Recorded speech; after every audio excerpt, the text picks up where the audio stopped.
Baik, kita akan masuk ke sesi itu. Untuk closing statement yang pertama, saya akan berikan waktu kepada Mbak Lola. Silakan Mbak Lola. Terima kasih, banyak sekali yang saya dapat hari ini, terutama kajian pertama tadi bahwa akan ada kekuatan kebaikan jika ada orang yang terus-menerus berbuat jahat atau tidak baik. Kita tetap harus berbuat baik karena kekuatan kebaikan mengalahkan segalanya. Itu kena sekali tadi di saya. Kemudian dengan puisi yang dibacakan pun itu juga membuka mata dan pikiran saya bahwa hubungan harus jujur, bahwa cinta itu landasan dari segalanya. Dan mudah-mudahan dengan kajian malam ini saya bisa mempraktekkan dalam kehidupan sehari-hari. Terima kasih atas waktunya, Buya dan teman-teman semua. Terima kasih. Untuk selanjutnya, saya berikan waktu ke Pak Hans untuk closing statement. Baik, terima kasih. Jadi hati ini memang perlu untuk dibersihkan dan cinta itu lebih dihidupkan. Kalau itu bisa kita lakukan, nanti kita bernyala-nyala seperti mengenakan pakaian serba merah. Semangat. Ya, lebih semangat. Dan pada saat itulah, bila itu terjadi, kita bisa mengatakan seperti yang disampaikan dalam judul puisi ini, musuh sekalipun bisa yang paling kita cintai dalam keadaan bernyala-nyala seperti itu. Saya kira itu saja. Terima kasih. Terima kasih Pak Han. Ya, closing statement yang terakhir diberikan oleh Buya Syakur. Silakan. Ya, closing statement untuk saya menjawab pertanyaan ya dari Pak Profesor Han tentang alasan hidup.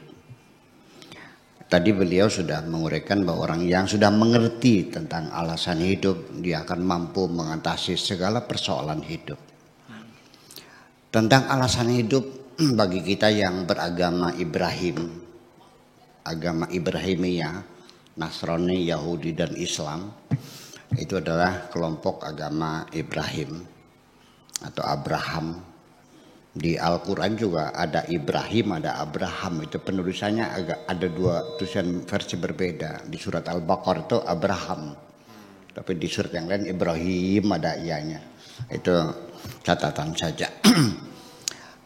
Tetapi saya kira orangnya sama, hanya penulisan yang berbeda. Itu masing-masing dalam kitab sucinya sama.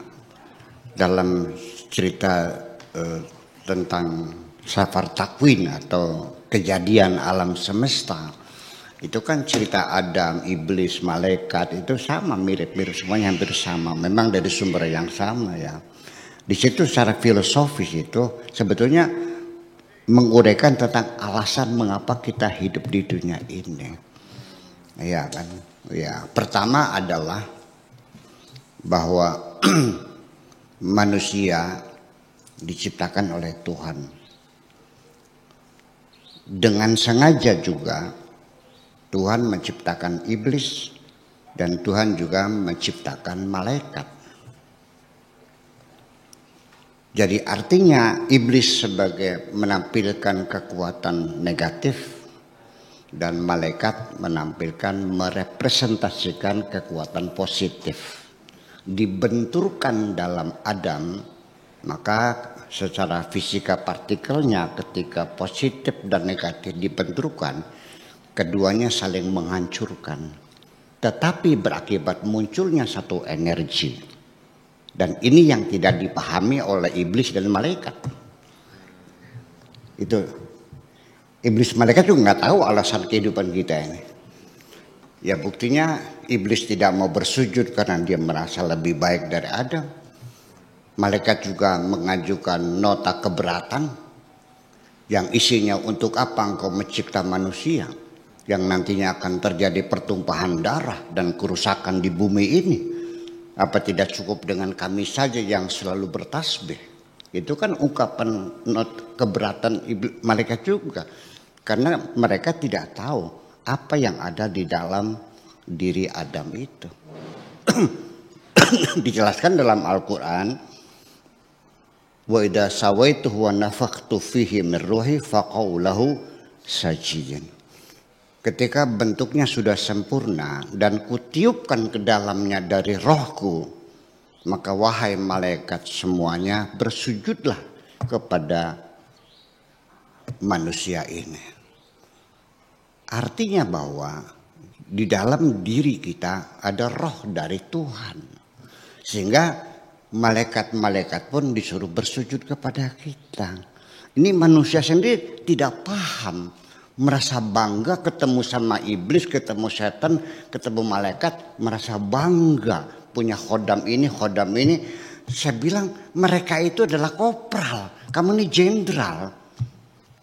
Lalu atas apa kau bangga ketemu malaikat? Malaikatlah yang merasa bangga ketika mereka bisa mengabdi kepada Allah melalui dukungan dan bantuan kepada kita. Mereka sudah bersujud, berarti siapa yang jadi atasan? Manusia itu juga tidak tahu posisi dirinya itu. Baru punya jin gorong-gorong aja udah bangga. Yang tidak bisa apa-apa, paling numpang makan aja kok bikin repot. Ya, ini di dalam Al-Quran, dalam kitab sucimu disebutkan bahwa memelihara jin-jin itu hanya bikin repot aja kok. Innahu kana nafarun minal insi ya'udzuuna birijalin minal jinni fazaduhum rahaqa. Udah hafal tuh.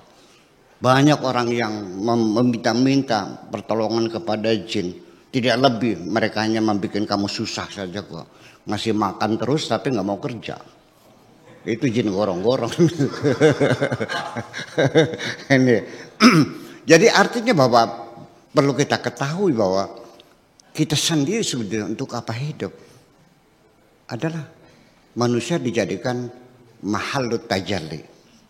Nah, istilah mahalut tajalli ini biarkan sajalah dalam bentuk bahasa Arabnya sebagai terminologi baku untuk tasawuf.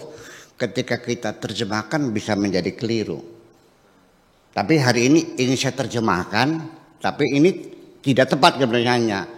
Tempat tampilan.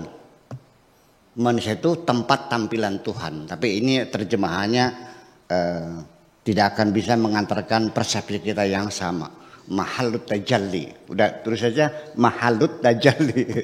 Tempat tampilan Tuhan.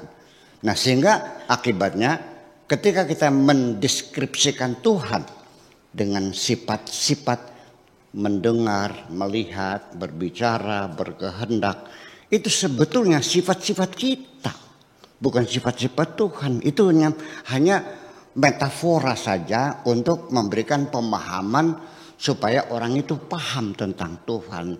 Tapi yang dipastikan bahwa Tuhan melihat tidak seperti kita. Tuhan mendengar tidak seperti kita. Dan kita tidak bisa mengatakan Tuhan seperti apa. Karena Tuhan tidak seperti apa-apa. Jadi artinya nanti orang yang percaya Tuhan dan orang yang tidak percaya Tuhan 50-50. Yang percaya juga tidak bisa membuktikan Tuhan secara fisikly.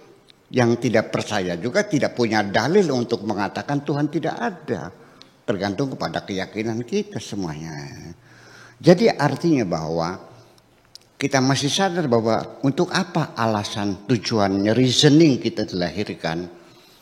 Ya, ini dari statement Tuhan sendiri, wa ma khalaqtul jinna wal insa illa liya'budun.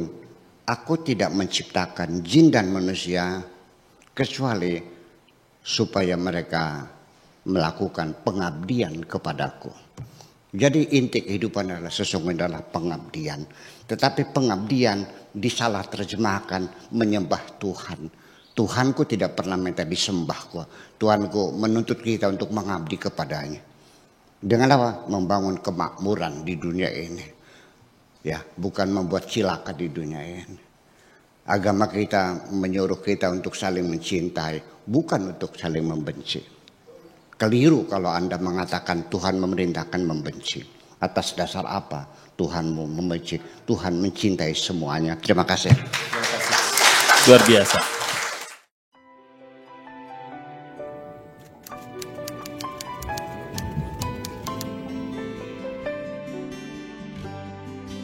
Aku hanya ingin berbagi kebahagiaan dan tidak menggurui siapapun.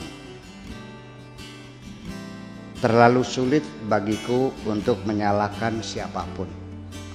Akan tetapi apabila ada orang yang ingin mengisi raporku, tentu aku sangat gembira sekali. Dan kujamin aku tidak akan sakit hati sedikit.